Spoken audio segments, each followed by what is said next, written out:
Cerita ini berlatar di kota Evilstein, sebuah tempat dengan nuansa abad pertengahan yang sangat kental. Di sana, tinggallah seorang pria tua yang dikenal semua orang sebagai si tua yang sombong. Meskipun namanya terdengar hebat, dia hanya bisa menggunakan sihir bintang 1 dan tinggal di distrik kumuh. Pria tua itu mengaku sebagai seorang archmage, namun dia selalu mudah marah dan bahkan sering bertengkar dengan anak-anak yang sedang bermain. Pada saat itu, seorang anak laki-laki berambut putih dengan mata merah sedang mengamati pria tua yang pemarah itu. Pemuda ini kemudian mengungkapkan bahwa dia belajar sihir dari pria tua tersebut. Rupanya, tidak ada alasan besar bagi si anak untuk menjadi muridnya. Pria tua itu hanya butuh pengikut untuk memuaskan egonya, sementara si pemuda butuh pengetahuan untuk menjadi lebih kuat. Musim demi musim berlalu dan pelatihan bocah itu berlanjut tanpa henti. Suatu hari, sang guru melihat muridnya berlatih dengan aura biru di sekelilingnya. Bocah berambut putih itu berkonsentrasi dan melepaskan sejumlah besar mana. Terkejut melihat hal ini, si pria tua bertanya-tanya apakah bocah itu sudah memahami aliran mana. Dengan mata merah yang bersinar terang, sang protagonis menunjukkan bakat yang luar biasa. Dia kemudian mengulurkan tangannya dan menciptakan cahaya biru yang kuat dari energinya. Tepat setelah itu, bocah itu merapalkan mantra yang mengambil bentuk pedang cahaya. Serangan itu terbang dengan cepat dan menghantam dinding kayu dengan telak. Setelah mantra yang kuat itu, si pemuda merasa kelelahan sementara gurunya terus mengawasinya. Pria tua itu terkejut dengan apa yang dilihatnya hingga mengeluarkan keringat dingin. Bahkan saat melakukan pekerjaan rumah tangga untuk pria tua itu, protagonis kita tetap bertekad untuk belajar. Dengan bakatnya, pemuda itu menjadi penyihir bintang 1 hanya dalam 1 tahun pelatihan. Namun, pria tua itu mengatakan bahwa pencapaian itu bukan apa-apa, karena kaum bangsawan mencapai bintang 3 sebelum dewasa. Dia mengatakan bahwa rakyat jelata seperti bocah itu tidak akan pernah mencapai level tersebut dan akan menyerah di bintang 2. Sang guru selalu mengatakan bahwa garis keturunan adalah segalanya dan upaya bocah itu sia-sia. Mendengar hal ini, sang protagonis bertanya-tanya apakah pria tua itu mengatakan hal tersebut karena iri atas hal-hal yang tidak bisa dia capai sendiri. Malam itu, si bocah tinggal di sisi gurunya di dekat api unggun untuk waktu yang lama. Keesokan harinya, hujan deras mulai turun tanpa henti di kota itu, dan ketika si pemuda pulang ke rumah, dia menemukan gurunya sudah tidak bernyawa di lantai. Tubuh pria tua itu dipenuhi memar, jelas sekali dia telah diserang. Awalnya, dia mengira pria tua itu terlibat perkelahian di suatu tempat dan kalah. Namun kemudian, bocah itu mengetahui bahwa gurunya sebenarnya telah diserang oleh penjaga. Dengan itu, si pemuda mengubur tubuh pria tua itu di makam yang dangkal dengan salib kayu. Ternyata, gurunya tertangkap saat mencoba mengambil buku sihir bintang 2 dari gudang. Dia tidak mengerti mengapa pria tua itu melakukan hal nekat tersebut. Pada saat itu, sebuah layar biru muncul. Pria tua yang selalu bicara tentang garis keturunan bangsawan itu akhirnya melakukan sesuatu yang tak terpikirkan untuk muridnya. Sistem mengatakan bahwa dia telah menguasai dasar-dasar sihir dan sekarang dapat memilih sekolah sihir utamanya. 4 tahun berlalu dan bocah itu mengungkapkan bahwa dia sebenarnya bukan berasal dari dunia itu. Selama waktu tersebut, dia bertemu dengan seorang wanita yang sangat terampil bernama Katia Flameheart. Dia berasal dari keluarga bangsawan yang bangkrut dan merupakan penyihir bintang 3 yang dicari oleh tentara bayaran. Dia mulai bekerja untuk sebuah perusahaan dan mengajari si pemuda sihir. Protagonis kita belajar banyak hal dari Katia. Suatu hari mereka sedang berbicara di sebuah kedai bernama Beltestiers. Katia mengatakan wajar bagi seorang penyihir untuk memiliki ambisi dan pemuda bernama Derek itu memiliki bakat, tetapi dia memperingatkan bahwa keserakahan yang berlebihan hanya akan menunda pencapaiannya di masa depan. Protagonis berambut putih itu setuju dengan gurunya dan berkata akan mengingat hal itu. Kemudian, penyihir itu meminta muridnya untuk memejamkan mata dan berkonsentrasi merasakan mana.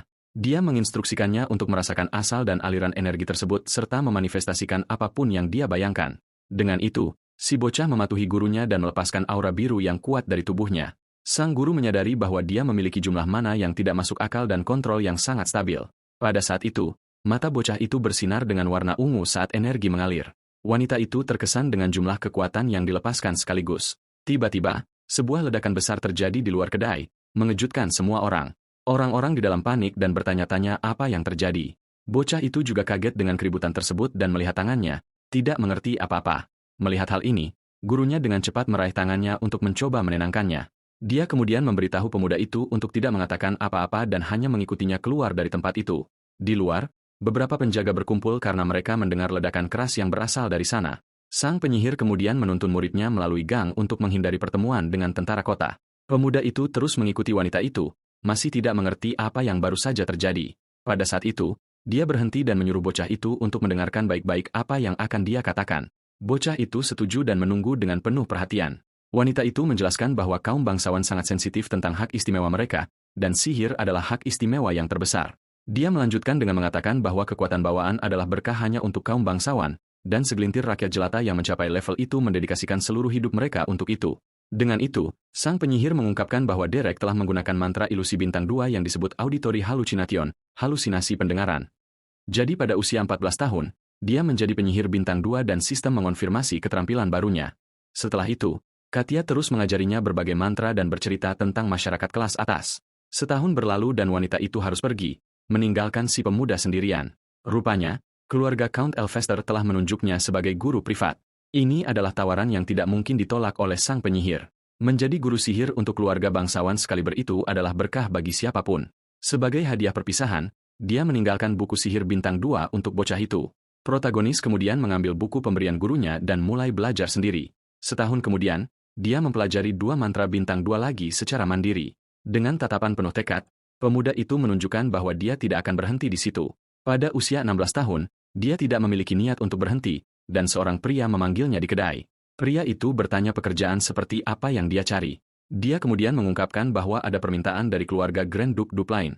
Pemuda itu terkejut dan bertanya-tanya mengapa keluarga sepenting itu mencari mereka. Tetapi pria itu mengatakan hal yang penting adalah keluarga Duplain menghamburkan emas seperti air. Dia berkata bahwa jika mereka bisa menjalin hubungan dengan mereka, mereka akan memiliki lebih banyak peluang di masa depan. Pemuda itu kemudian bertanya apa yang mereka ingin perusahaan lakukan. Pria itu menjawab bahwa mereka hanya perlu berburu beberapa monster di pinggiran Grand Duchy. Protagonis kita merasa hal itu sangat mencurigakan dan menjadi termenung memikirkan pekerjaan itu. Dengan itu, dia menolak pekerjaan tersebut dan pria itu berteriak menyuruhnya menunggu. Bocah berambut putih itu berkata dia tidak melakukan pekerjaan mencurigakan dan menyuruhnya memanggil orang lain. Namun ketua guild mengeluh bahwa mereka butuh penyihir dan penyihir sangat langka saat ini. Pemuda itu masih bertanya-tanya mengapa mereka butuh penyihir hanya untuk berburu beberapa monster.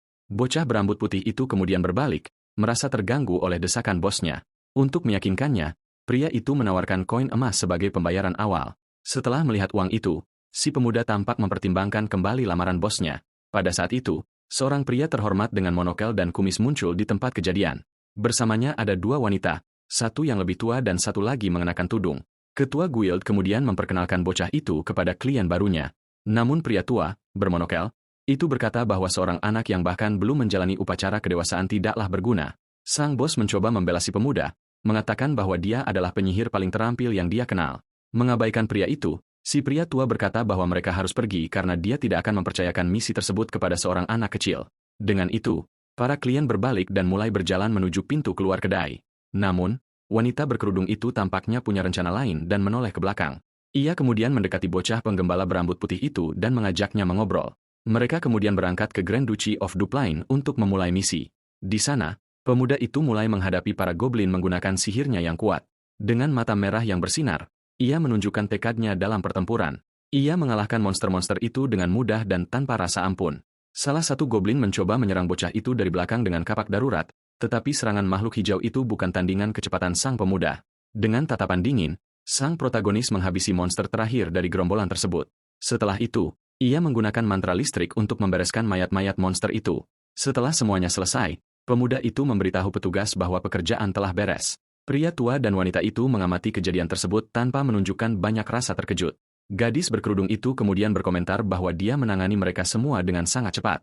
Kembali ke kedai, bocah berambut putih itu bertemu dengan sesama anggota guild. Gadis berambut pirang menuduhnya telah menjadi anjing kecil para bangsawan. Dia berteriak bahwa meskipun mereka adalah rakyat jelata, mereka tidak boleh merendahkan diri di hadapan bangsawan. Wanita muda itu kemudian bertanya berapa banyak mereka membayarnya hingga dia membuang harga dirinya. Master Guild mengangkat satu jari dan gadis itu marah karena mengira itu hanya 1 koin perak. Namun, dengan senyum nakal, pria itu mengungkapkan bahwa dia salah. Dia kemudian mengatakan bahwa itu sebenarnya adalah 1 koin emas, dan gadis itu seketika terkejut. Mendengar hal itu, wanita muda tersebut justru memohon agar mereka membiarkannya ikut bersujud juga di hadapan para bangsawan. Malam itu, tentara bayaran muda tersebut merenungkan peristiwa hari itu. Gadis yang membuat keributan tadi sekarang sudah pingsan, sementara bosnya bertanya tentang pekerjaan tersebut. Pemuda berambut putih itu menjawab bahwa itu bukan masalah besar dan dia hanya berburu beberapa goblin. Namun, bocah itu kemudian mengungkapkan bahwa ketiga klien tersebut sebenarnya berbohong tentang segalanya. Terkejut dengan pengungkapan tersebut, sang Master Guild tidak mengerti situasinya. Sang pemuda menjelaskan bahwa seorang pejabat bangsawan seharusnya memiliki jiwa muda dan keterampilan sosial, tetapi pria tua itu tidak memiliki keduanya. Selain itu, wanita yang mengaku sebagai pelayan memiliki tangan yang terlalu bersih untuk seseorang yang melakukan kerja berat. Tepat saat dia akan berbicara tentang magang inspektur, bosnya memotong pembicaraannya dengan memanggil namanya. Pemuda itu menatap atasannya dengan ekspresi serius. Pria itu mengatakan bahwa mereka adalah tentara bayaran dan hanya perlu melakukan pekerjaan serta mendapatkan uang.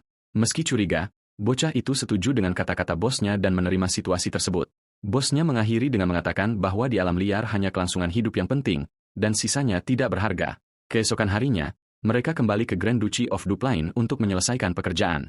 Pemuda itu memberitahu klien bahwa area tersebut sudah bersih dan Goblin tidak akan kembali untuk sementara waktu. Setelah pekerjaan selesai, Master Guild bertanya kepada pria tua itu tentang pembayaran terakhir. Mendengar hal ini, sang klien menyerahkan 2 koin emas yang berkilauan sebagai hadiah atas jasanya. Melihat pemandangan itu, pria dengan kacamata satu, monokle, berdehem untuk menarik perhatian mereka. Dia mengatakan bahwa dia sangat menghargai keterampilan pemuda itu dan ingin mengajukan permintaan baru. Master Guild kemudian menyela pembicaraan dan bertanya apa yang dia inginkan dari bawahannya. Pria itu mengungkapkan bahwa Grand Duke menawarkan 15 koin emas untuk pekerjaan itu, membuat semua orang terkejut. Pria itu bertanya apakah pemuda tersebut mau menerima misi baru tersebut. Tanpa ragu sedetik pun, bocah berambut putih itu menyetujui proposal tersebut. Mereka pun naik kereta kuda dan berangkat menuju kediaman Grand Duke. Tak lama kemudian, mereka tiba di rumah keluarga Dupline, sebuah tempat yang raksasa dan mewah. Sebelum mereka masuk, pria tua itu berkata bahwa dia perlu memperkenalkan diri secara resmi. Dia mengungkapkan bahwa namanya adalah Delan, kepala pelayan di perkebunan tersebut. Master Guild menjadi gugup, tidak tahu apa yang harus dilakukan dalam situasi itu. Selanjutnya, wanita yang lebih tua memperkenalkan dirinya sebagai Katarina, kepala asisten rumah tangga. Dengan malu-malu, Jaden memperkenalkan dirinya sebagai pemimpin kompi tentara bayaran Beldin. Pada saat itu, gadis berkerudung yang tadinya diam mulai bergerak. Wanita misterius itu kemudian membuka tudungnya, memperlihatkan wajahnya kepada semua orang. Rambut hitam panjangnya bergoyang tertiup angin. Sang protagonis memperhatikan gadis bermata biru itu dengan ekspresi serius. Dia memperkenalkan dirinya sebagai Iselin dan berkata bahwa dia ingin menunjuk bocah itu sebagai tutor, guru, untuk saudara perempuannya. Pemuda itu terkejut dengan lamaran tersebut dan bertanya-tanya apakah dia tidak salah dengar. Di dalam kediaman Dupline, seorang pemuda mendobrak pintu dan masuk ke ruang kerja. Dia membentak ayahnya yang bernama Valerian. Bocah itu bergegas masuk, menarik perhatian ayahnya dan saudara laki-lakinya yang berambut pirang. Grand Duke kemudian menyuruh putranya, Reag, untuk menjaga martabatnya di hadapannya. Kesal, pemuda itu mengatakan bahwa yang butuh martabat adalah ayahnya karena dia mendukung seorang pelayan. Reag mengadu bahwa seorang pelayan menangis putus asa karena seseorang bernama Diala ini bertindak terlalu jauh dan mencelakainya. Saudara laki-lakinya yang berambut pirang kemudian menyuruh Reag diam karena mereka sedang berada di tengah percakapan, tetapi Reag mengabaikannya dan mengatakan bahwa lebih dari 10 pelayan telah berhenti dalam sebulan terakhir. Dia bertanya berapa lama ayahnya akan terus mengabaikan si pembuat masalah itu. Saudara laki-lakinya yang berambut pirang berdiri dengan kesal dan meneriakkan nama Reag. Ia menyuruh saudaranya berhenti membuat keributan dan pergi. Reag terdiam sejenak dengan ekspresi serius. Dia mengatakan bahwa meskipun Diala tidak berguna, mereka masih memiliki Iselin untuk masa depan. Reag kemudian menyatakan sudah waktunya untuk menyingkirkan gadis bermasalah itu. Namun, Grand Duke dengan tenang melepas kacamata dan mengatakan bahwa itu bukan keputusannya. Reag mengungkapkan bahwa dia telah menemukan biara untuk Diala dan itu akan lebih baik bagi keluarga. Murka mendengar kata-kata putranya, sang ayah mencengkram kepala Reag dengan paksa dan membenturkannya ke meja kayu. Dengan tatapan mengancam, sang Grand Duke menahan putranya. Meski terluka, Reag berkata bahwa ketika saatnya tiba, ayahnya harus memutuskan. Sementara itu, Iselin dan protagonis kita akhirnya sampai di ruang utama. Gadis itu bertanya apakah penyihir muda itu pernah mendengar tentang saudara perempuannya, Diala. Dengan senyum misterius, dia berkata saudara perempuannya tidak dikenal luas oleh publik. Pada saat itu, pintu kantor yang besar terbuka dan mereka masuk ruangan. Di dalam, mereka menemukan Reag dengan wajah terluka dan saudara laki-lakinya yang berambut pirang. Pria berambut pirang itu menyapa Iselin. Dengan mata merahnya, sang protagonis mengamati seluruh situasi dalam diam. Bocah berambut putih itu terus menganalisis dinamika aneh dari keluarga tersebut. Kemudian dia memperhatikan pelayan yang bersama Reag tadi sedang menangis di sudut ruangan. Tentara bayaran muda itu menjadi termenung mencoba memahami apa yang sebenarnya terjadi di sana. Kembali ke kantor, Grand Duke mengatakan dia senang mengetahui putrinya baik-baik saja. Iselin berterima kasih padanya dan memperkenalkan bocah itu sebagai tutor sihir baru Diala. Sang kepala keluarga kemudian mengenakan kacamata dan menatap tajam ke arah pemuda berambut putih tersebut. Gadis itu berkata bahwa karena ayahnya sedang sibuk, mereka akan meninggalkan ruangan sekarang. Namun sebelum mereka pergi, sang Grand Duke menyuruh tutor sihir yang baru itu untuk tetap tinggal. Sang protagonis berbalik, tidak mengerti apa yang ingin dibicarakan oleh bangsawan tersebut kepadanya. Di dalam kantor, suasana menjadi tegang saat sang Grand Duke dan pemuda itu saling menatap. Dengan tenang, Kepala keluarga Dupline itu mulai menulis di atas lembar perkamen di mejanya. Dia kemudian berkomentar bahwa pemuda itu sangat muda dan bertanya apakah dia berusia 16 tahun. Protagonis berambut putih itu mengonfirmasi usianya kepada sang bangsawan dengan jawaban, "Ya, yang sederhana." Pria itu bertanya tentang kemampuannya, dan si pemuda mengatakan bahwa dia menggunakan sihir bintang 1. Sambil menyeringai, sang Grand Duke mulai menertawakan jawaban bocah itu. Dia mengatakan bahwa kerendahan hati tidak selalu merupakan kebajikan dan dia tahu bahwa pemuda itu sedang berbohong. Melihat rahasianya terbongkar, pemuda berambut putih itu hanya diam. Kemudian sang bangsawan melepaskan auranya dan si pemuda menyadari bahwa pria itu adalah penyihir bintang 5. Sang tentara bayaran meminta maaf, tetapi sang tuan tanah mengatakan dia mengerti karena memiliki terlalu banyak bakat bisa menjadi hal yang buruk. Pria itu berkomentar bahwa berdasarkan pakaian dan usianya, pemuda itu tidak terlihat seperti tutor sihir. Tanpa ragu, pemuda berambut putih itu mengungkapkan bahwa dia sebenarnya adalah seorang tentara bayaran. Sang bangsawan mengatakan dia mempercayai pilihan putrinya dan akan mengizinkannya masuk ke pavilion, Anes. Dia menyuruhnya pergi, tetapi pemuda itu menyela untuk mengajukan satu pertanyaan terakhir. Grand Duke mengizinkan bocah itu menanyakan apa yang ingin dia ketahui. Pemuda itu mengatakan bahwa tugasnya sebagai tentara bayaran adalah memastikan Lady Diala belajar sihir. Dia menjelaskan bahwa misinya adalah membawa gadis itu masuk ke pergaulan kelas atas. Pria itu kemudian bertanya mengapa bocah itu menyatakan hal yang sudah jelas baginya. Mendengar itu, si pemuda mengungkapkan bahwa dia sebenarnya memiliki permintaan yang sangat serius. Grand Duke merasa tertarik dengan keberanian bocah itu dan menunggu untuk mendengar permintaannya. Sementara itu, di tempat lain, sebuah piring dilemparkan dengan keras ke lantai hingga pecah. Pelayan itu berteriak kaget dan meringkuk ketakutan. Pelayan tersebut meminta maaf berkali-kali, tetapi gadis itu memperlakukannya dengan sangat hina. Bangsawan muda itu kemudian menyuruh pelayan itu pergi dan mengancamnya agar tidak menunjukkan wajahnya lagi. Di ruangan lain, Ketua Guild bertanya kepada Iselin mengapa dia memilih bocah itu. Dia mengatakan banyak tutor akan mengantre untuk pekerjaan ini dan itu akan sulit bagi seorang rakyat jelata. Wanita muda itu mengungkapkan bahwa dia sudah mencoba tutor paling terkenal, tetapi mereka semua menyerah. Dia melanjutkan dengan mengatakan bahwa guru pemuda itu adalah seorang bangsawan bangkrut, jadi dia belajar banyak hal. Karena itu, Iselin percaya dia bisa membimbing adiknya, Diala, dengan kelembutan. Pria itu kemudian tertawa dan mengatakan bahwa Azulan perlu belajar membaca karakter orang dengan lebih baik. Dia mengingatkan Iselin bahwa bocah itu tumbuh di jalanan dan tidak bertahan hidup hanya dengan kelembutan semata. Bangsawan muda itu terkejut dengan kata-kata pria tersebut dan tampak memikirkan kembali pilihannya. Pada saat itu, protagonis kita sedang dipandu menyusuri lorong oleh seorang pelayan pria, Butler. Pemuda berambut putih itu kemudian mendekati sebuah pintu kayu besar di lorong tersebut. Dengan itu, dia mengangkat tangannya untuk mengetuk pintu kamar. Bocah itu mengetuk 2 kali, menunggu tanggapan dari sisi lain. Karena tidak ada jawaban, dia hanya berdiri diam sejenak. Melihat tidak ada yang menjawab, tentara bayaran muda itu memutuskan untuk membuka pintu sendiri. Saat memasuki ruangan, dia menyapa orang yang duduk di dalam. Dia memperkenalkan dirinya sebagai Derek kepada gadis berambut coklat yang duduk di meja. Gadis berambut pirang, yang mengungkapkan dirinya sebagai Diala, menyuruh pemuda itu mendekat. Mematuhi perintah tersebut, pemuda berambut putih itu berjalan ke arah wanita bangsawan itu. Pada saat itu, wanita muda itu memberikan senyum nakal dan sepertinya memiliki sebuah rencana. Tiba-tiba, dia melemparkan sesuatu ke wajah bocah itu, yang tidak sempat menghindar tepat waktu. Akibatnya, pemuda itu basah kuyup oleh air kotor yang menjijikan.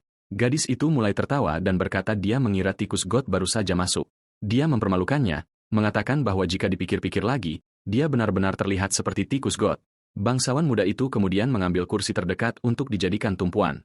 Dengan kursi itu, dia memanjat ke atas meja kecil agar lebih tinggi dari si pemuda. Kemudian gadis pirang itu menyiramkan seember air kotor ke kepala tutor sihir baru tersebut.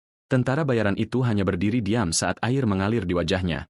Gadis itu mengeluh karena airnya habis dan menyesal tidak bisa mempermalukannya lebih jauh.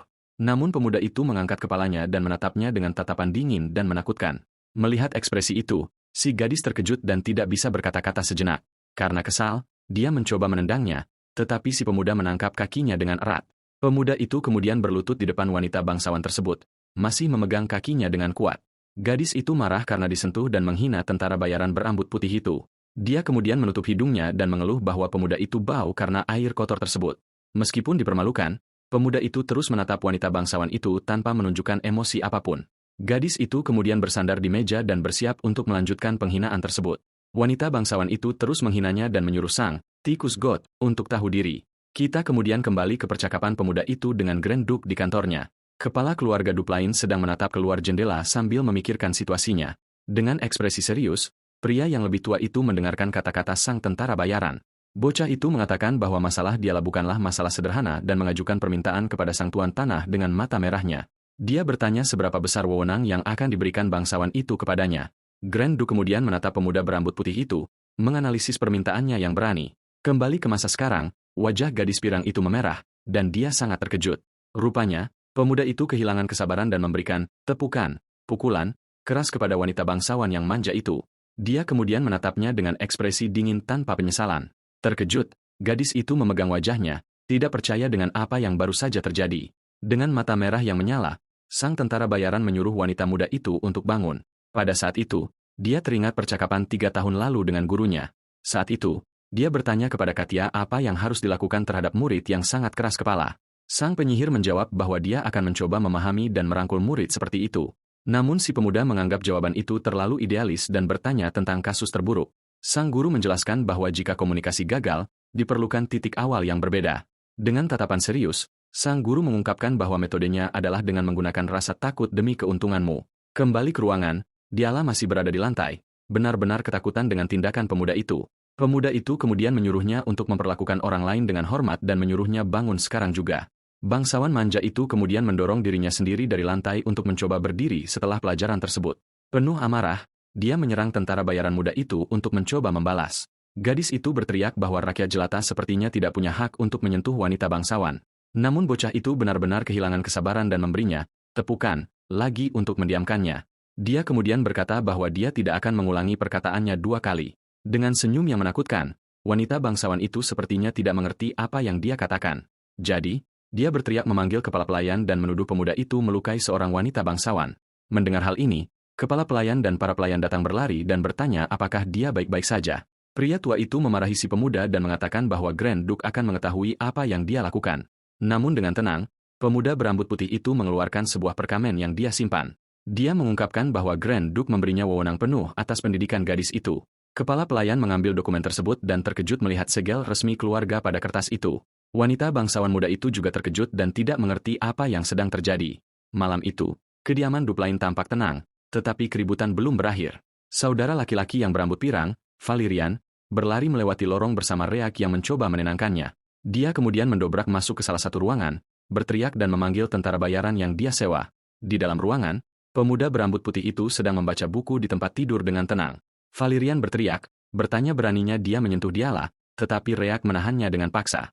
Dengan tenang, sang tutor menjawab bahwa hal itu diizinkan oleh sang Agung Duk sendiri. Ra kemudian memberitahu saudaranya bahwa ayah mereka mengizinkannya dan bahwa pemuda itu adalah tamu Aelin.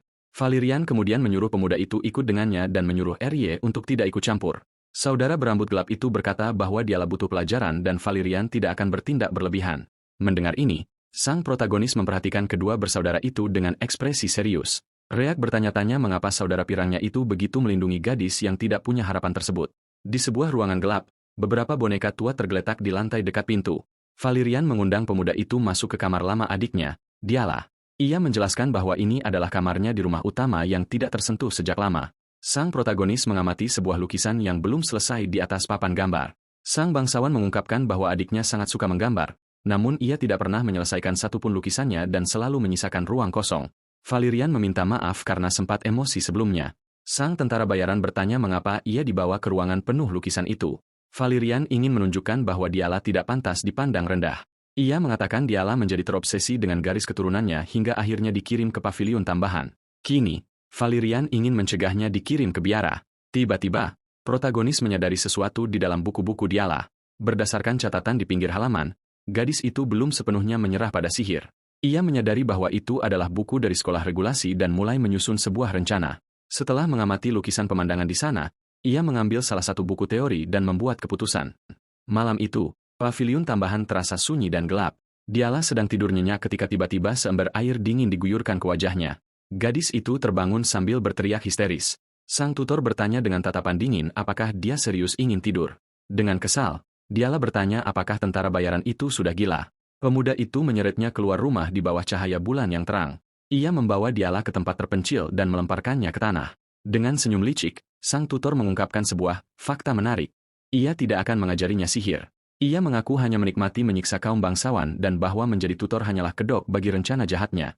Teriakan kaum bangsawan terdengar sangat indah, ucapnya sambil menghunuskan pedang. Ketakutan, Dialah mencoba melarikan diri ke dalam hutan. Ia mengira bisa mengecoh pemuda itu di antara pepohonan, namun tiba-tiba sebuah bola api raksasa menerangi langit. Sang tutor meluncurkan sihir api yang dahsyat tepat ke arahnya, meledak tepat di belakang Diala dan membuatnya terpental. Pengejaran berlanjut. Diala terus berlari meski kelelahan dan sempat tersandung akar pohon. Sang tutor kemudian menembakkan panah energi biru yang melesat tipis di sampingnya. Sambil terengah-engah, Diala berdiri dan terus berlari. Sang tutor memperhatikan bahwa Diala secara naluriah menuju bagian hutan yang sering ia lukis. Ia memahami bahwa Diala merasakan energi alam dan menuangkannya ke dalam karya seninya.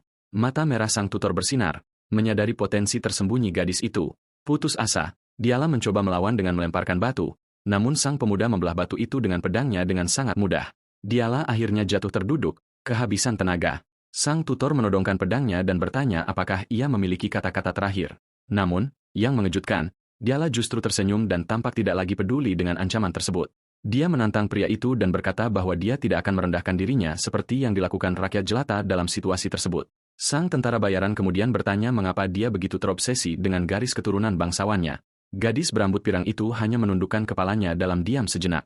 Dia mengungkapkan bahwa jika status bangsawannya dirampas, maka tidak akan ada lagi yang tersisa darinya. Dengan marah, gadis itu mulai berteriak putus asa tentang sihir dan kegagalannya. Dengan air mata di matanya, dia menjerit bahwa pria itu tidak tahu seberapa keras dia telah mencoba dan terus gagal. Tutor berambut putih itu hanya memperhatikan luapan emosi sang bangsawan muda dalam diam. Gadis itu melanjutkan bahwa dia gagal dalam sihir, melukis, dan segala hal yang dia coba lakukan. Dalam keputusasaan, dia bertanya apa lagi yang tersisa baginya selain garis keturunan bangsawannya. Gadis itu kemudian berlutut dan bertanya-tanya siapakah dirinya tanpa status sosialnya. Tutor berambut putih itu hanya memperhatikannya dalam diam, memproses seluruh curahan hatinya. Kemudian, dia memanggil pedang energi biru dan bersiap untuk langkah selanjutnya dari rencananya. Dengan air mata di matanya, wanita bangsawan muda itu tampak telah menerima akhir hidupnya yang tragis. Sang tentara bayaran kemudian mengangkat bilahnya dan berkata bahwa dia telah mendengar semua yang ingin dikatakannya. Dengan wajah merah dan ketakutan, gadis itu mengucapkan selamat tinggal, menunggu ajalnya. Dengan gerakan cepat, pemuda berambut putih itu mengayunkan pedang energinya. Bangsawan itu pun menutup matanya rapat-rapat sambil menunggu pukulan terakhir sang tutor. Dia tetap memejamkan mata, tidak tahu apa yang akan terjadi padanya. Tiba-tiba, bilah tentara bayaran itu menciptakan kristal es besar di sekelilingnya. Gadis muda itu membuka matanya dan melihat kristal es terbentuk di mana-mana. Kemudian pemuda itu menciptakan penghalang es di sekitar bangsawan muda itu tanpa melukainya. Gadis itu melihat tangannya dan bertanya-tanya apakah itu semacam sihir. Setelah rencananya selesai, pemuda berambut putih itu menyimpan pedang energinya. Dia meminta maaf atas kekasarannya dan memuji kerja keras gadis itu. Bangsawan muda itu tetap terpaku karena syok, tidak memahami apa yang baru saja terjadi. Sang tutor menjelaskan bahwa itu hanyalah manifestasi mana dan dia telah melakukannya dengan baik. Karena hal itu, sang gadis tidak bisa menahan emosinya dan mulai menangis sesenggukan. Dia berteriak dan menangis sejadi-jadinya, melepaskan semua frustrasi yang selama ini dipendamnya. Tentara bayaran itu hanya memperhatikan dari kejauhan sementara sang wanita muda meluapkan segalanya. Bulan purnama di langit kemudian menerangi akhir dari pelajaran malam yang intens tersebut. Sang tutor mengungkapkan bahwa dia termasuk dalam aliran sihir liar, wild magic, dan gadis itu bingung dengan informasi tersebut. Sambil membalut kakinya, dia menjelaskan bahwa proses belajar sangat bervariasi di antara ordo penyihir yang berbeda. Dia melanjutkan bahwa mencoba mempelajari teori yang salah ibarat memaksakan tubuhmu ke dalam pakaian yang tidak pas sama sekali. Pada saat itu, sang bangsawan muda bertanya bagaimana dia tahu bahwa dirinya adalah bagian dari garis keturunan sihir yang langka. Pemuda berambut putih itu mengatakan dia melihat lukisan-lukisan yang dibuatnya dan menyadari sesuatu yang sangat istimewa dalam goresan tersebut. Dengan tatapan serius, sang tentara bayaran menyatakan bahwa gadis itu merasakan energi alam dan akhirnya memindahkan semuanya ke atas kanvas. Dia kemudian menjelaskan bahwa penyihir jenis ini merasakan mana alami sejak mereka masih anak-anak, itulah sebabnya dia selalu berbeda dari orang lain. Gadis berambut pirang itu benar-benar terkejut saat menyadari bakat terpendamnya akhirnya diakui oleh seseorang tepat saat dia selesai membalut lukanya. Pemuda itu berkata bahwa pekerjaannya sudah selesai dan sekarang dia bisa berjalan dengan lebih sedikit rasa sakit. Namun sang guru memperingatkan bahwa dia baru saja mengambil langkah pertama dan pelatihan yang sebenarnya akan dimulai besok. Tiba-tiba, gadis bermata biru itu memanggil namanya sambil melihatnya berjalan pergi menyusuri jalan yang gelap. Meski malu, bangsawan muda itu berterima kasih atas bantuannya dan menunjukkan bahwa pandangannya terhadap pemuda itu telah berubah. Sang protagonis hanya mendengarkan kata-katanya dalam diam tanpa menunjukkan reaksi berlebihan. Dengan itu, keduanya mulai berjalan kembali ke kediaman sementara cahaya bintang menyelimuti seluruh hutan. Selama perjalanan, dia mengomentari lukisan matahari terbenam dan mengatakan itu adalah sebuah karya seni yang sempurna. Keesokan paginya, Sinar matahari masuk melalui jendela kamar dan menerangi seluruh kamar mewah di kediaman tersebut. Diela muda terbangun dengan tekad bulat dan duduk di tempat tidur, siap untuk menguji apa yang dia pelajari dari guru barunya. Kemudian gadis itu merentangkan tangannya dan mulai memfokuskan sejumlah kecil energi biru di antara jari-jarinya dengan binar intens di matanya. Dia mencoba memanifestasikan kekuatannya secara alami, persis seperti yang diinstruksikan sebelumnya. Namun, sihir itu akhirnya gagal dan hanya berubah menjadi asap, membuat bangsawan kecil itu cukup kesal dengan hasilnya. Seorang pelayan membawa ember berisi air sambil berjalan dengan tenang melewati lorong mewah kediaman tersebut. Pada saat itu, gadis pirang muda itu tiba-tiba membuka pintu dan mengagetkan pelayan yang sedang melamun itu hingga hampir jatuh. Karena terkejut, ember itu terlepas dari tangannya dan air terciprat kemana-mana di atas karpet lorong. Air kotor itu mengenai langsung gaun bangsawan muda itu, membuatnya mematung dalam situasi yang tak terduga tersebut. Dengan panik, karyawan itu mulai meminta maaf dengan putus asa karena telah melakukan kesalahan serius di hadapannya. Namun gadis itu hanya menatap wanita itu dengan tatapan dingin tanpa menunjukkan emosi atau kemarahan seketika. Kemudian pelayan itu berlutut dan memohon pengampunan, takut dia akan diperlakukan buruk oleh majikannya seperti di masa lalu. Secara mengejutkan, gadis itu hanya menyuruhnya untuk lebih berhati-hati dan melanjutkan perjalanannya seolah-olah tidak terjadi apa-apa. Karena hal ini, pelayan itu benar-benar syok dan bertanya-tanya mengapa dia tidak mendapat tamparan atau teriakan dari gadis manja itu.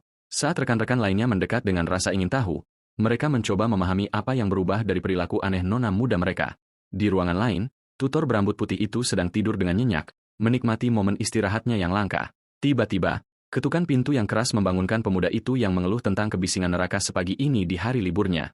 Dia kemudian membuka pintu sambil mengucek matanya dan mencoba memahami alasan di balik semua teriakan di telinganya. Pada saat itu, gadis pirang itu muncul ditemani oleh kepala pelayan dan menuntut agar pelajaran sihir dimulai tepat pada saat ini. Pria tua dengan monokel itu terkejut menemukan bahwa nona mudanya akhirnya berhasil memanifestasikan mana sendirian di kamarnya. Dengan tatapan penuh tekad, sang murid memerintahkan tentara bayaran itu untuk mengajarinya dengan cepat karena dia sangat tidak sabar untuk segera maju.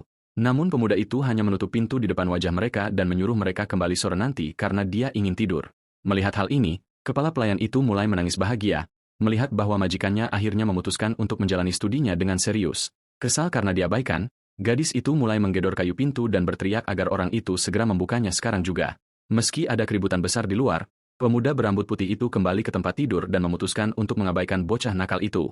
Hari pun fajar dengan cerah di atas kediaman besar keluarga bangsawan tersebut sementara matahari bersinar di langit biru. Kemudian kita mendengar suara langkah kaki yang mantap bergema di koridor mewah properti besar itu. Dua pelayan berkomentar dengan terkejut bahwa Nona Diela tidak memecahkan satu piring pun sepanjang hari. Karena hal ini, rumor menyebar dan semua orang tahu bahwa gadis itu akhirnya berhasil menggunakan mana miliknya. Pada saat itu, seseorang mendekati para pelayan saat suara sepatu bot terdengar semakin keras. Pemuda berambut gelap itu berhenti dan bertanya apa yang mereka berdua bicarakan tentang saudara perempuannya barusan. Sementara itu, sang patriark keluarga melanjutkan menulis dengan tenang di atas perkamen dengan pena bulunya.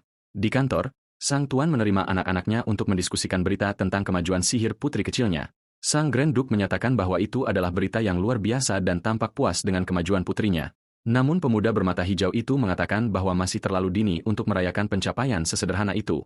Dengan kesal, kakak berambut pirang itu membentak karena dia, kakak laki-lakinya yang lain, tidak bisa memberikan satu pujian pun untuk adik perempuannya sendiri. Pada saat itu, sang ayah mengamati perdebatan putranya dengan tatapan serius dan penuh perhatian dari balik kacamata.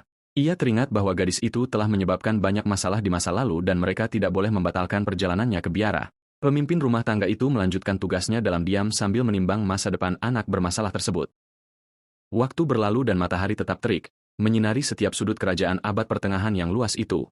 Di dalam ruangan, wanita bangsawan itu muncul, duduk membelakangi dan tampak sangat merengut karena sesuatu hal. Kemudian tentara bayaran berambut putih masuk ke tempat itu dan bertanya apakah gadis itu sedang merengut karena suatu alasan. Mendengar hal itu, si gadis pirang menjawab bahwa dia tidak hanya merengut, tetapi sebenarnya sangat marah atas semua yang sedang terjadi. Pemuda itu menggaruk kepalanya dan menyatakan bahwa bersikap seperti anak manja tidak akan membantu apapun dalam situasi tersebut. Tetapi si gadis kecil berteriak lagi, mengatakan itu bukan tantrum, dan menegaskan kembali bahwa perasaannya adalah kebencian murni. Mendengar itu, pemuda berambut putih berkata bahwa mengamuk tidak ada gunanya dan semuanya harus terjadi dalam urutan yang benar agar berhasil. Namun si gadis pirang berteriak marah dan menyatakan bahwa dia tidak sedang kumat, melainkan sedang menunjukkan bahwa dia sangat jengkel kepadanya saat ini. Si tentara bayaran kemudian menatapnya dengan pandangan serius dan dingin sambil tetap mempertahankan postur tenangnya di hadapan pemberontakan gadis itu. Dia kemudian berkata akan tetap menyebutnya sebagai tantrum dan meninggalkan wanita bangsawan kecil itu dalam keadaan terdiam 1000 bahasa dengan ejekannya. Pada saat itu, Pemuda bermata merah tersebut meletakkan tangannya di kursi saat dia bersiap untuk memberikan pelajaran penting. Dengan itu, dia menjelaskan dari pengalamannya sendiri bahwa menggunakan terlalu banyak mana sekaligus dapat menyebabkan kelelahan total pada tubuh seorang penyihir. Dia melanjutkan dengan mengatakan bahwa istirahat sama pentingnya dengan latihan. Namun gadis itu tampaknya menganggap pembicaraan itu sangat membosankan dan menjemukan. Menyadari keputusasaannya, sang guru bertanya apakah dia lebih suka metode yang jauh lebih tidak membosankan untuk mempelajari berbagai hal sekarang. Kemudian dia teringat saat dia menggunakan api dan pedangnya untuk menakuti gadis muda itu dan menunjukkan siapa yang sebenarnya memegang kendali di sana. Mengingat momen teror murni itu, si wanita bangsawan mulai mengeluarkan keringat dingin dan merasakan hawa dingin menjalar ke seluruh tubuhnya. Dia dengan cepat mengubah sikapnya dan mengatakan bahwa dia tidak butuh sesuatu yang radikal dan lebih suka melanjutkan dengan metode normal saja. Dengan itu, sang guru mulai menjelaskan bahwa setelah menguasai aliran energi, mempelajari mantra bintang 1 akan sangat mudah baginya. Dia mengungkapkan bahwa aliran liar tidak memiliki aturan ketat dan berfokus pada kebebasan, sangat cocok untuk mereka yang belajar sendiri. Pemuda itu menyatakan bahwa gaya ini sangat cocok dengan kepribadiannya, dan hal ini membuat si gadis pirang cukup penasaran dengan pujian yang tiba-tiba itu. Sang tutor menjelaskan bahwa semangat bebasnya memiliki sinergi yang besar dengan jenis sihir ini dan darah bangsawannya sangat membantu. Gadis itu terdiam sesaat sambil memproses kata-kata baik yang belum pernah dia dengar dari siapapun sebelumnya dengan pipi yang memerah. Dia bertanya-tanya apakah dia benar-benar memiliki bakat khusus untuk seni mistis. Pada saat itu, si pemuda mengonfirmasi bahwa menciptakan dinding es pada percobaan pertama membuktikan potensinya. Gadis itu bertanya apakah dia seorang jenius sejati, tetapi si pemuda segera memperingatkan bahwa ada perbedaan besar antara memiliki bakat dan menjadi jenius yang sesungguhnya. Dan percakapan itu berlanjut di dekat jendela. Sementara itu, di luar, kakak laki-lakinya yang berambut gelap mengamati segalanya sambil bersembunyi dan mendengarkan dialog antara keduanya di dalam ruangan. Pemuda berambut gelap itu menggerutu kesal saat menyadari adiknya benar-benar mengalami kemajuan dan menunjukkan ketidakpuasan yang besar. Keesokan harinya, matahari bersinar terik di atas rumah besar itu sementara rutinitas latihan berat berlanjut tanpa henti di seluruh properti. Dengan itu, si gadis berlari ke ruangan dan memberitahu gurunya bahwa dia bisa memanifestasikan kekuatannya tetapi tidak bisa mengendalikan arah mantranya.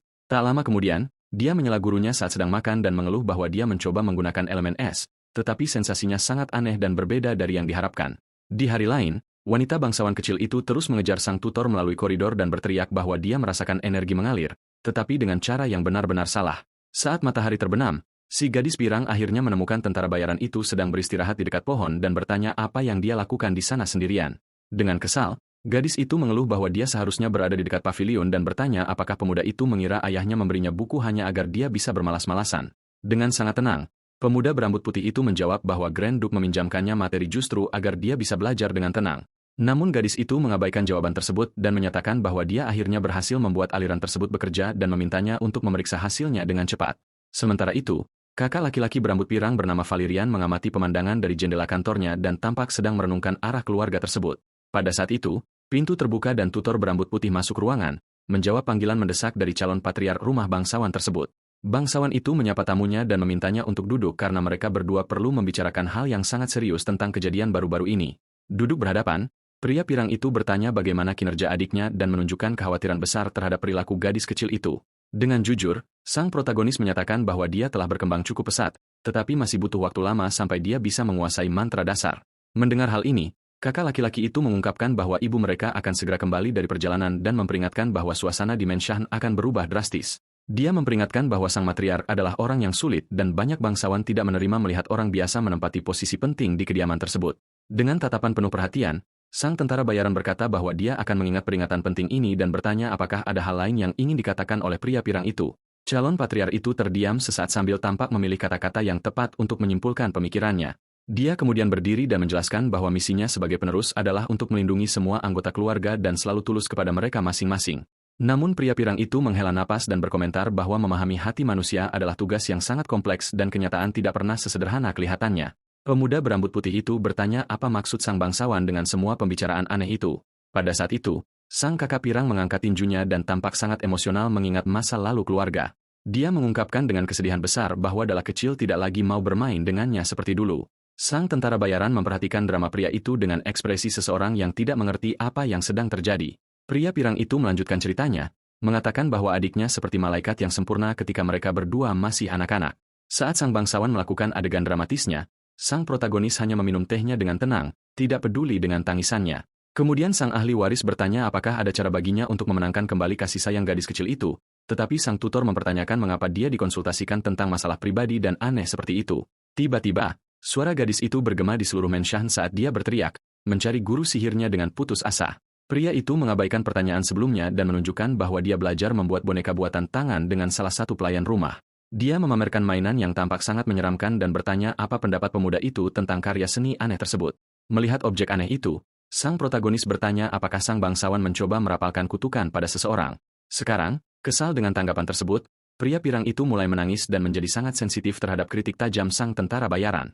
Adegan berubah keluar kediaman mewah di bawah langit biru yang sangat cerah. Hari itu, seorang wanita anggun muncul di aula utama dan menyatakan bahwa dia telah mendengar hal-hal yang sangat baik tentang pemuda berambut putih tersebut. Dengan seringai, dia berkomentar bahwa mereka berhasil mempekerjakan master sihir yang sangat cakap untuk keluarga bangsawan tersebut. Wanita itu memperkenalkan dirinya sebagai Mariela dan mengatakan dia berniat mengirimkan hadiah indah ke tanah air pemuda itu. Pada saat itu, si pemuda mengungkapkan bahwa dia tidak termasuk dalam rumah bangsawan atau wilayah tertentu dari penguasa manapun. Wanita itu sangat terkejut dan tersentak mendengar bahwa guru gadis kecil itu sebenarnya hanyalah orang biasa. Matahari bersinar terang di atas kediaman mewah keluarga bangsawan, menandakan ini akan menjadi hari yang panjang dan penuh kejutan bagi semua orang di sana. Wanita itu sangat terkejut dan bertanya-tanya apakah dia tidak salah dengar apa yang baru saja dikatakan tamu itu di depan wajahnya. Sang protagonis mempertahankan ekspresi serius dan menyatakan dengan jelas bahwa dia hanyalah orang biasa, komoner. Pada saat itu, wajah wanita itu berubah menjadi ekspresi ngeri murni setelah mengetahui asal-usul sebenarnya dari sang guru. Kembali ke 1 minggu yang lalu, kita melihat sebuah kereta mewah terparkir tepat di depan menshan besar keluarga bangsawan tersebut. Dengan itu, Aslin muda berbicara kepada sang tentara bayaran dan mengatakan bahwa dia membuat pilihan yang tepat dengan membawanya ke wilayahnya, tetapi dia menjelaskan bahwa dia harus kembali ke Everstein untuk menangani urusan mendesak dan akan meninggalkan Dala di bawah asuhan pemuda tersebut. Pemuda berambut putih itu setuju dengan perintah itu, menunjukkan bahwa dia siap untuk memenuhi misinya tanpa keluhan. Kemudian pemimpin guild muncul sambil tertawa dan meletakkan tangannya di bahu bawahannya sambil melontarkan lelucon tentang tanggapannya. Dia masuk ke dalam kereta bersama wanita bangsawan itu dan menyuruh bocah itu untuk menyelesaikan pekerjaan dengan cepat sebelum seseorang datang mengacau. Kereta itu kemudian mulai menjauh dari properti tersebut, meninggalkan sang protagonis sendirian untuk berurusan dengan keluarga yang rumit itu. Namun tiba-tiba, gadis berambut gelap itu meletakkan tangan ke wajahnya saat dia menyadari dia lupa memberitahunya sesuatu yang sangat penting. Dengan ekspresi khawatir, dia memperingatkan bahwa ibunya akan kembali minggu depan dan dia lupa memberinya peringatan tentang ibunya itu. Pria berjanggut itu bertanya apakah matriark keluarga tersebut adalah seseorang yang benar-benar membutuhkan peringatan formal yang begitu serius dan mendesak. Pada saat itu, adegan berfokus pada detail mewah dari langit-langit menshan saat ketegangan mulai meningkat secara bertahap di dalam ruangan. Dengan itu, wanita bangsawan itu menggambarkan ibunya sendiri sebagai perwujudan teror yang nyata yang tidak ingin ditemui oleh siapapun. Mariela menjadi sangat marah dan berteriak, bertanya apakah orang biasa benar-benar merupakan instruktur putri bungsunya. Sang patriark tetap tenang dan meminta istrinya untuk merendahkan suaranya sementara dia terus memegang pena bulunya.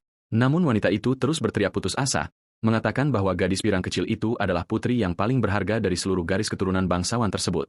Pada saat itu, sang Grand Duke melepas kacamatanya dan mengaku bahwa dia juga tidak suka menempatkan orang biasa di posisi penting seperti itu. Wanita itu kemudian teringat bahwa semua guru bangsawan lainnya menyerah, tetapi mempertanyakan bagaimana mereka bisa memilih seseorang dari dunia bawah tentara bayaran. Sang penguasa kemudian menjelaskan bahwa mencari tutor yang baik itu sulit dan menegaskan kembali bahwa pemuda berambut putih itu adalah rekomendasi langsung dari putri mereka, Aselin. Mendengar itu, si wanita mulai mondar-mandir di kantor dan mengatakan bahwa setidaknya harus ada standar kualitas minimum untuk layanan tersebut. Kemudian ia menyarankan untuk mendatangkan saudara laki-lakinya sendiri yang bernama Flam untuk mengajar gadis kecil itu, mengingat ia akhirnya berhasil memanifestasikan energi sihirnya. Sang penguasa bertanya apakah ia ingin mengambil seorang komandan dari perbatasan untuk menjadi tutor pribadi dan apakah ia pikir mengelola kadipaten adalah sebuah lelucon. Namun, sang matriark berteriak lagi, menyatakan bahwa masyarakat kelas atas Everstein adalah medan perang yang nyata dan sangat berbahaya bagi kaum muda.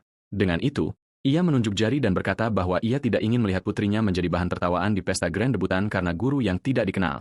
Pada saat itu, pintu kantor yang besar terbuka dan seseorang masuk untuk menyela argumen panas antara pasangan bangsawan tersebut. Putra pirang mereka yang bernama Valerian meminta ibunya untuk tenang, mengatakan bahwa ibunya datang ke sana bukan hanya untuk bertengkar dengan suaminya. Namun sang matriark menyuruh anak itu menepi, dan menyatakan bahwa masalah ini bukanlah sesuatu yang bisa diabaikan begitu saja oleh siapapun di sana.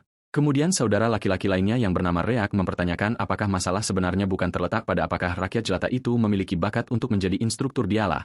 Ia berjalan perlahan sementara keduanya mengawasinya dengan cermat, menunggu kata-kata selanjutnya mengenai tentara bayaran berambut putih itu.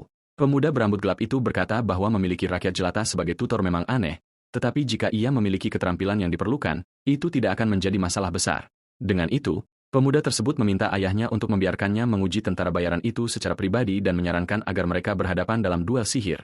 Namun sang patriark memberitahu putranya untuk tidak repot-repot dan menyatakan dengan penuh keyakinan bahwa pemuda berambut putih itu memang sangat kuat dan cakap. Pada saat itu, saudara laki-laki bermata hijau tersebut terdiam dan menatap ayahnya dengan ekspresi serius setelah mendengar pujian tak terduga untuk rakyat jelata tersebut. Saat itu juga, pemuda berambut gelap itu menyarankan agar mereka menguji keterampilan saudara perempuannya saja daripada hanya fokus pada si tentara bayaran. Mendengar hal itu, saudara laki-laki yang pirang menjadi bingung dan menatap kerabatnya, tidak memahami tujuan sebenarnya dari tantangan baru yang tak terduga ini. Kemudian pemuda itu menjelaskan bahwa jika sang guru benar-benar ahli dalam bidangnya, gadis pirang kecil itu seharusnya telah membuat kemajuan luar biasa dalam waktu singkat. Sementara kepala keluarga tetap diam, ia tampaknya mempertimbangkan tawaran itu dengan serius untuk melihat kinerja putri bungsunya di medan perang. Pemuda bermata hijau itu kemudian mulai meninggalkan area tersebut sementara kakak laki-lakinya mencoba memanggilnya kembali untuk melanjutkan percakapan di kantor. Namun Valerian mempertanyakannya tentang apa yang ingin ia lakukan dengan mengusulkan duel sihir melawan seorang anak yang masih sangat tidak berpengalaman. Pemuda berbaju hitam itu bertanya apakah si pirang benar-benar percaya bahwa gadis kecil itu telah mengubah tabiatnya dan melupakan semua masa lalunya yang bermasalah. Pada saat itu, sang pewaris menyatakan bahwa dia tetaplah satu-satunya saudara perempuan mereka dan ikatan darah keluarga harus dilindungi. Dengan senyum ironis, sang adik mengejek istilah darah daging tersebut, menunjukkan bahwa ia tidak lagi merasakan kasih sayang sedikitpun untuk gadis itu. Ia berteriak bahwa perilaku gadis itu akan menghancurkan nama garis keturunan bangsawan segera setelah dia diperkenalkan ke seluruh masyarakat kelas atas. Dihadapkan pada kata-kata kasar ini, saudara laki-laki yang pirang menjadi khawatir dan bertanya-tanya apakah kebencian saudaranya terhadap gadis kecil itu memiliki dasar yang nyata dan gelap. Pada saat itu, sang pemuda menyatakan bahwa dialah yang melintasi batas terlebih dahulu dan dia seharusnya tetap tersembunyi dari seluruh dunia di pavilion itu. Calon patriark tersebut hanya bisa menyaksikan kerabatnya pergi sambil merasakan suasana di dalam kediaman semakin tegang. Begitu dia pergi, kegaduhan di kantor mereda, tetapi ketidakpastian tentang apa yang akan terjadi dalam duel tetap menyelimuti udara. Sementara itu, seekor burung kecil hinggap di dahan pohon di luar, menandakan bahwa pagi yang baru telah dimulai di kediaman mewah tersebut. Tiba-tiba, gadis pirang kecil itu menyerbu ke kamar gurunya sambil berteriak, menunjukkan bahwa dia sangat marah tentang sesuatu yang baru saja dia temukan. Pemuda berambut putih itu terus membaca bukunya dengan tenang dan bertanya-tanya apa alasan keributan yang terjadi begitu pagi di kamarnya. Kemudian gadis itu melemparkan gulungan resmi di atas halaman-halaman yang sedang dibaca pemuda itu untuk mendapatkan perhatian penuh sang tutor sihir. Dengan tatapan bertekad, gadis kecil itu menyatakan bahwa jika dia kalah dalam duel sihir ini, sang tentara bayaran akan segera dipecat dari posisinya di kediaman tersebut. Terlepas dari ancaman itu, sang pemuda mengatakan dia sudah mendengar bahwa lawannya adalah penyihir bintang 1 yang berpengalaman dan pertarungan itu akan sulit baginya. Gadis itu menjadi sangat marah dan berteriak bahwa pemuda itu akan dipecat jika dia tidak menanggapi tantangan itu dengan serius. Mendengar itu, sang tentara bayaran dengan tenang menjawab bahwa dia hanya melakukan pekerjaan sesuai bayarannya dan tidak lebih. Ia menambahkan dengan mengatakan bahwa ia telah menerima pembayaran awal yang besar, jadi ia tidak terlalu peduli dengan sisanya. Mendengar hal itu, gadis pirang tersebut sangat terkejut dan bertanya apakah instrukturnya serius dengan ucapannya. 1 minggu berlalu dan bendera Grand Duchy berkibar dengan kuat, menunjukkan bahwa hari duel akhirnya telah tiba. Halaman pelatihan telah siap saat keluarga bangsawan dan para pelayan berkumpul untuk menyaksikan pertandingan. Pada saat itu, sang patriark berjalan dengan penuh wibawa, didampingi oleh istrinya yang masih tampak cukup kesal dengan semuanya. Pemuda berambut putih itu membungkuk hormat dan mengumumkan bahwa tuan besar beserta rombongannya baru saja tiba. Ia mempertahankan postur tenang dan profesionalnya bahkan di hadapan semua bangsawan kuat yang mengintimidasi itu. Sang ayah mengamati pemuda itu dan bertanya-tanya apakah dia begitu percaya diri karena suatu alasan rahasia. Duduk di singgasananya, sang tuan berpikir bahwa seseorang dengan keberanian seperti itu tidak boleh diberhentikan begitu saja. Langkah kaki yang mantap bergema di area tersebut saat lawan mendekati medan perang dengan tatapan mematikan. Saudara laki-laki berambut gelap itu berjalan dengan jubahnya yang melambai, menunjukkan bahwa ia siap untuk konfrontasi. Dengan tatapan dingin, ia menyatakan bahwa ini bukan duel biasa dan ia berniat untuk menghancurkan saudara perempuannya. Kemudian pemuda itu menaiki tangga dan berjanji akan membuat gadis kecil itu menyesali seluruh masa lalunya dengan pahit. Wanita bangsawan kecil itu mengambil posisinya di medan perang saat suasana berubah menjadi berat di antara kedua saudara tersebut. Mengenakan tudung merahnya, gadis itu menunjukkan ekspresi fokus dan tampak siap untuk pertarungan hidupnya. Namun ia terkejut dengan apa yang didengarnya dan bertanya apakah tuannya benar-benar tidak peduli pada apapun selain uang. Kemudian sang master menjelaskan bahwa mana miliknya telah stabil dan segera dia akan mampu merapalkan mantra yang kuat. Instruktur itu menyatakan bahwa dia memiliki darah bangsawan yang mengalir di nadinya, membuat gadis muda itu benar-benar terdiam. Ia menegaskan bahwa sekolah, liar, lebih fokus pada belajar mandiri daripada menerima pelajaran terus-menerus dari orang lain. Kemudian gadis itu berteriak kesal, bertanya-tanya mengapa tutornya mengatakan semua hal aneh itu pada saat yang tepat seperti ini. Tentara bayaran muda itu hanya mendengarkan luapan emosi si gadis kecil dengan ekspresi tenang dan sangat damai di wajahnya. Menunduk, gadis pirang itu mengakui bahwa dia tahu dia bukan murid terbaik, tetapi dia menunjukkan bahwa dia tulus sekarang. Kemudian dia menangis dan berkata dia ingin terus belajar dari pemuda berambut putih itu karena dia tidak akan menerima guru lain sebagai penggantinya. Sang master terdiam sesaat sambil mengamati tekad dan kesedihan mendalam di mata muridnya. Dengan itu, pemuda tersebut mulai mengenakan sarung tangannya dan menyebutkan bahwa dia belum pernah berpartisipasi dalam duel bangsawan formal sebelumnya, tetapi dia menyatakan dia bisa mengajarinya cara memenangkan pertarungan sungguhan dan bertanya apakah wanita bangsawan kecil itu benar-benar menginginkan kemenangan hari ini. Pada saat itu, semua orang mengatakan bahwa dialah muda tidak memiliki bakat sihir dan bahkan tutor terkenal pun menyerah padanya. Orang-orang berkomentar jahat bahwa garis keturunan Duplain telah melewati masa kejayaannya dan si bungsu hanya tahu cara mengamuk. Beberapa orang mengatakan akan lebih baik jika dia tidak pernah dilahirkan. Namun gadis itu menunjukkan tatapan yang membara dan meminta bantuan untuk menang. Pada saat itu, gadis kecil itu berjalan menuju medan perang dengan jubah merahnya yang berkibar di bawah sinar matahari pagi yang cerah. Pemuda itu memperhatikannya dengan saksama dan menyadari bahwa ia tidak berada di sana sebagai seorang saudara perempuan atau putri bungsu dari keluarga terpandang. Gadis itu mengambil posisinya dengan binar yang intens di matanya karena sekarang ia melihat dirinya hanya sebagai murid pemuda itu dan seorang penyihir sejati. Adegan berubah memperlihatkan bendera bersimbol yang berkibar di puncak tiang. Pada saat itu, wanita muda berjubah merah itu menghadapi lawannya di tengah arena batu. Seorang pria berkumis berdehem untuk menarik perhatian semua orang.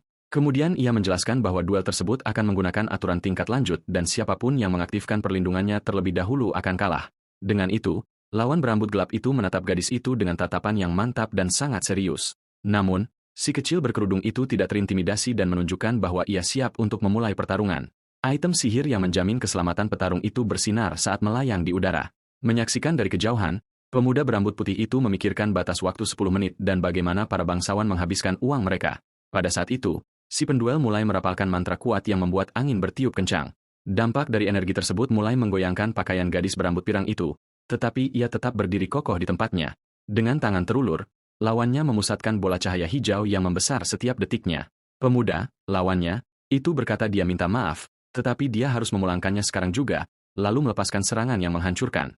Dia meluncurkan semua sihir itu ke arah lawan kecilnya. Ledakan angin tajam bergerak maju, menghancurkan segala sesuatu di jalurnya saat gadis itu hanya menonton. Pada saat itu, mata wanita muda tersebut memantulkan cahaya serangan yang datang ke arahnya dengan lincah. Dia melakukan gerakan cepat dan berhasil lolos dari hantaman berbahaya dengan merunduk di bawahnya. Musuhnya benar-benar terkejut dengan kecepatannya dan bertanya-tanya bagaimana dia berani melakukan itu. Meski merasa kesal, ia melanjutkan gerakan cepatnya, mencoba memukul gadis itu bagaimanapun caranya. Kemudian, si kecil bergerak seperti bayangan yang kabur dan menghindari semua serangannya dengan sangat mudah. Dengan tetap fokus sepenuhnya, si pirang kecil menunjukkan bahwa ia tidak akan dikalahkan dengan mudah dalam pertarungan ini. Pemuda berambut putih yang menganalisis pertarungan itu berkata bahwa gadis itu menggunakan terlalu banyak mana untuk mengendalikan mantranya.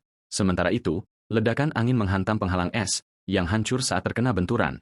Gadis berkerudung merah itu telah mengangkat tembok es raksasa untuk melindungi dirinya dari serangan, tetapi musuhnya mengejeknya dengan mengatakan bahwa itu bukan mantra sungguhan, melainkan hanya mana mentah.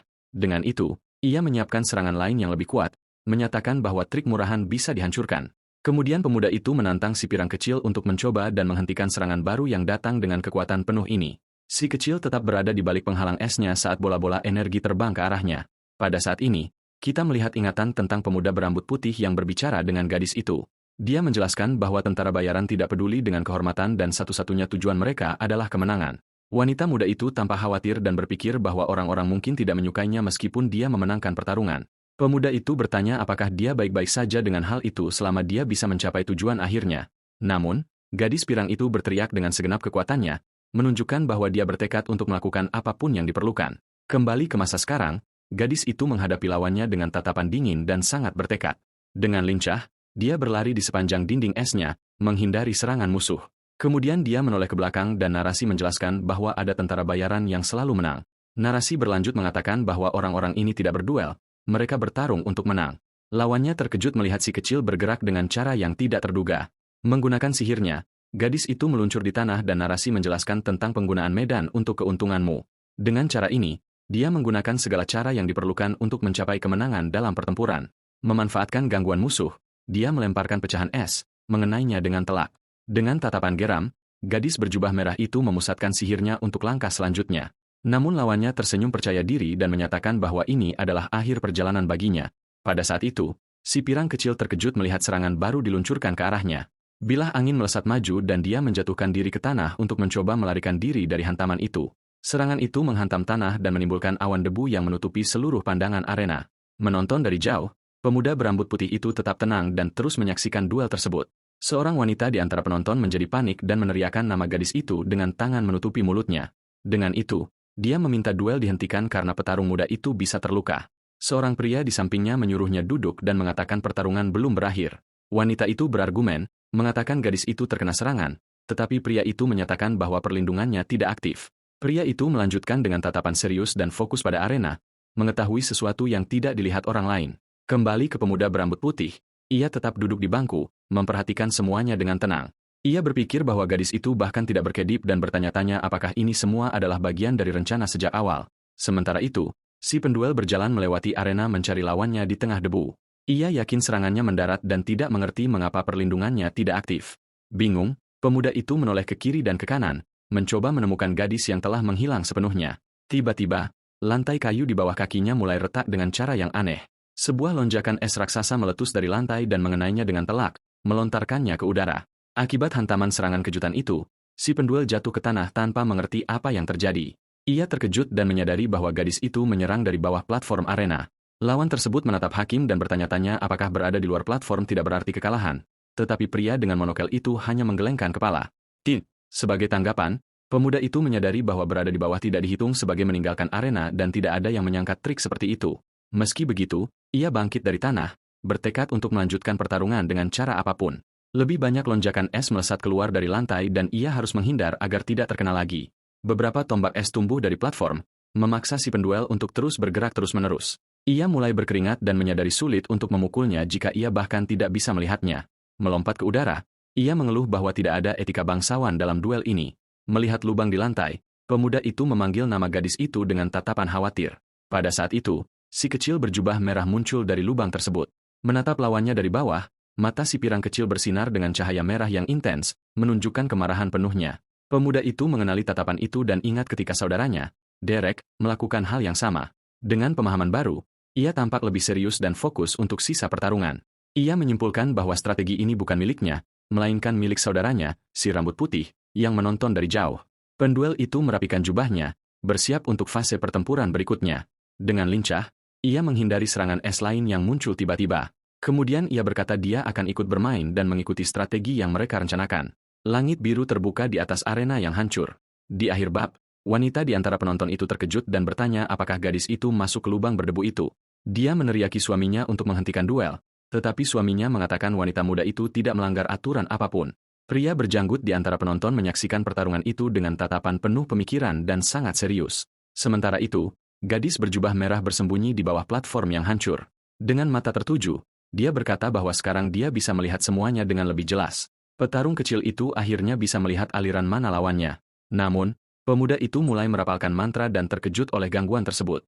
Sebuah lonjakan es menghantam lantai di dekatnya dan membuatnya kehilangan keseimbangan untuk sesaat.